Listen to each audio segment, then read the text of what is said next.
Morning, Trainiacs. If you're new here, what we normally talk about on this channel about how to help athletes in their first 0 to 4 years in triathlon, like approach the sport, that's not what we're doing here today. Very different.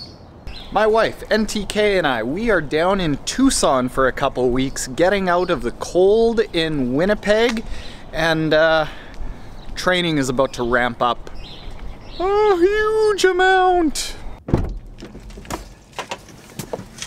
This year is the year that I want to try to qualify for Kona, and that means there's going to be some big training. And this week is the biggest week of training I've ever done. I'm a little scared. Let's get into it.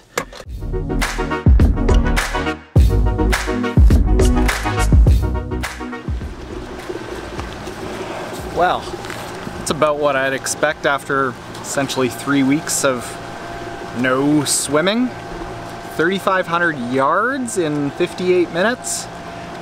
Big endurance swim.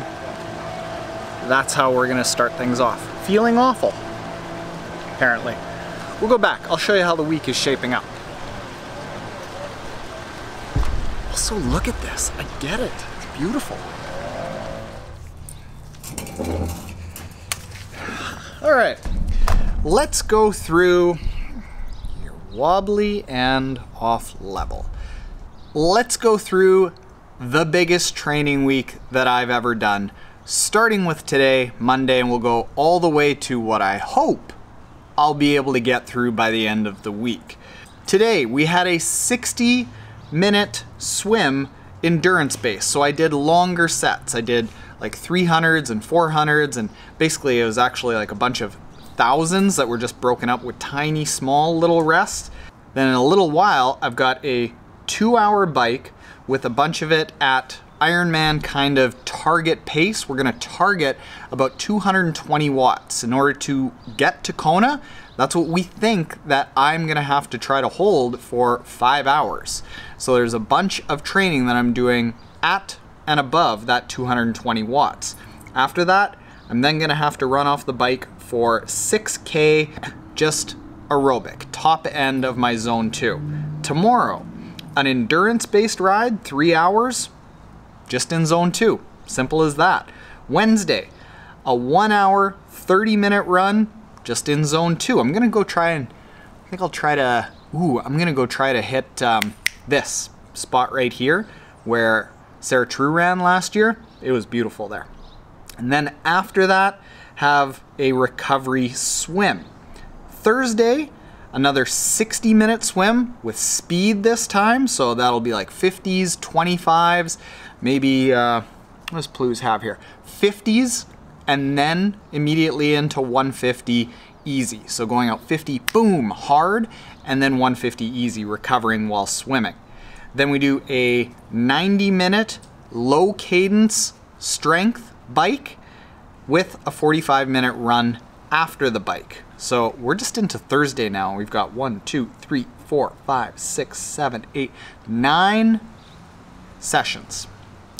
Friday, if I'm still alive at that point, just a 90-minute swim, endurance-based swim, lots of longer sets. Then the weekend comes. Saturday actually doesn't seem too bad. Just a 2-hour ride with a bunch of Ironman pace-ish kind of stuff around there for about an hour of that 2 hours, and then a 6K run off the bike.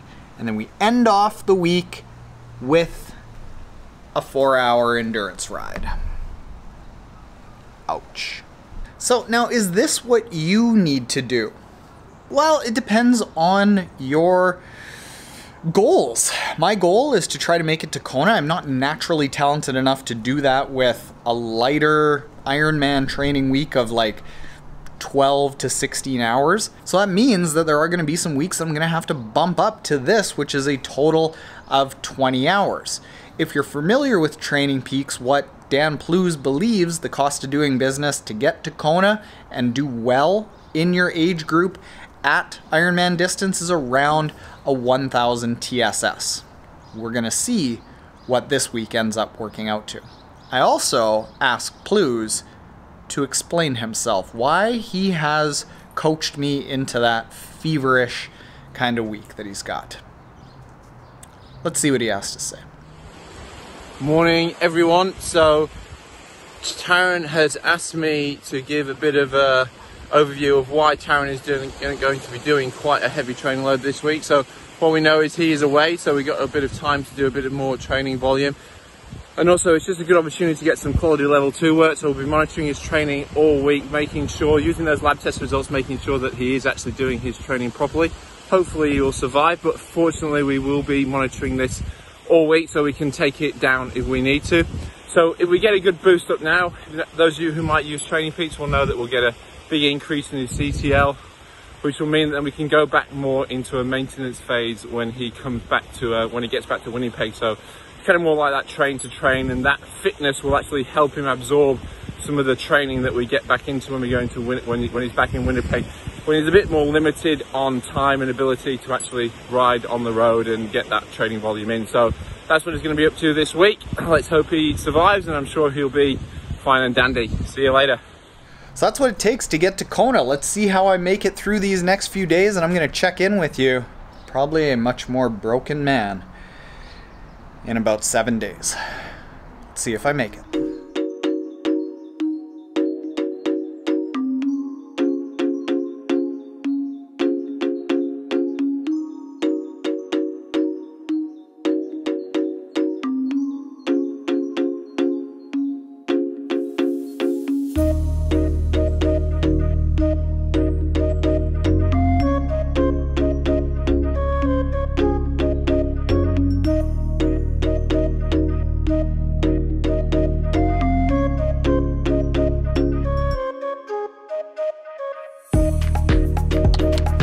Living on the new formulation of Amp Human this week. Living on it. More is more.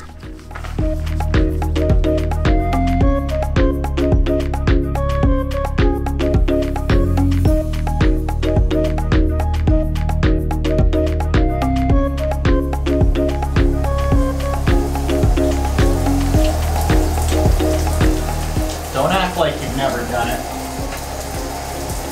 Apparently it rains in Tucson as well.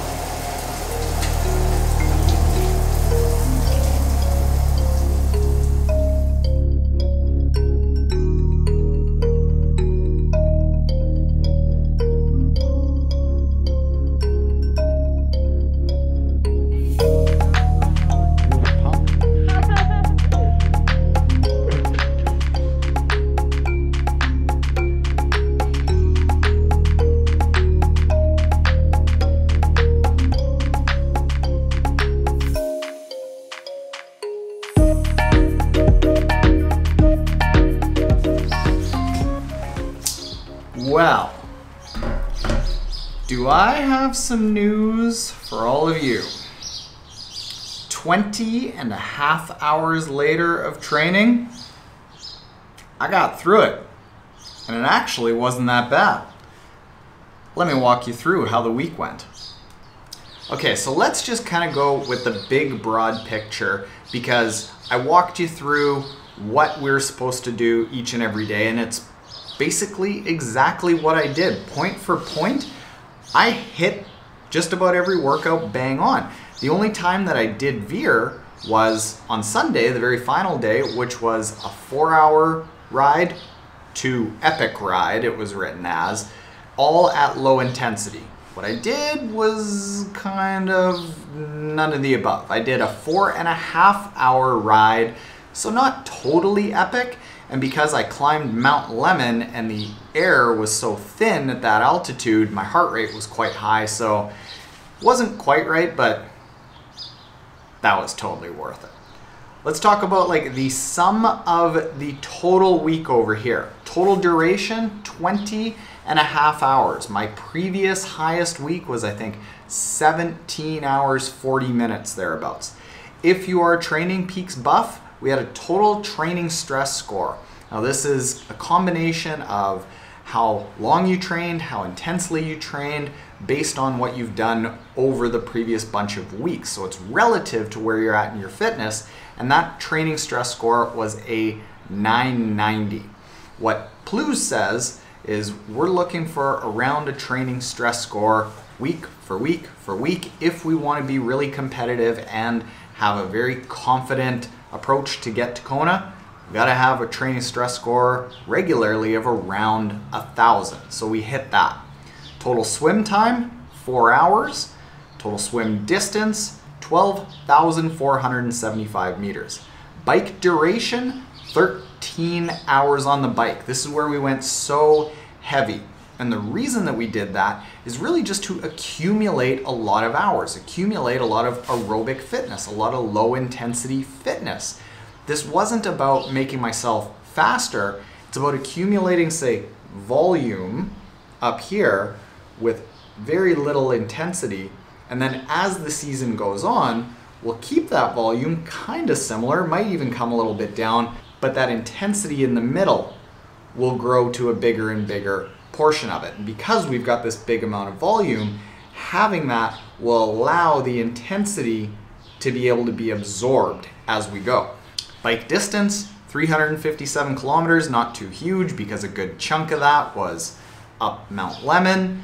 Run duration, only 3 hours and 21 minutes. And the reason that the run is a small portion of this is because running is really, really hard on the body. If we'd gone really hard in running, I wouldn't have got through this week. So heavy on the bike, heavy on the swim, heavy on the low intensity, and that allows me to go from what previously was, let's go to like a previous really good week, we're looking at 14 and a half hours or 10 and a half hours or just over 12 hours, 10:40, 10 hours, going all the way up to a 20-hour week. If we hadn't done that low intensity focus, wouldn't have happened.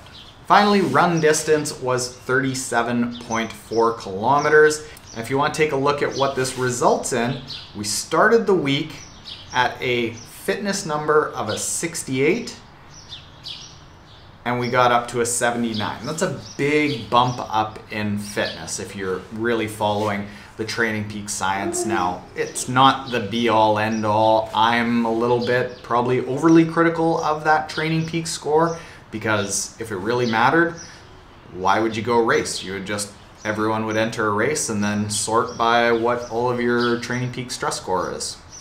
Doesn't work that way. So that's the week, Trainiacs. Biggest training week that I've ever done.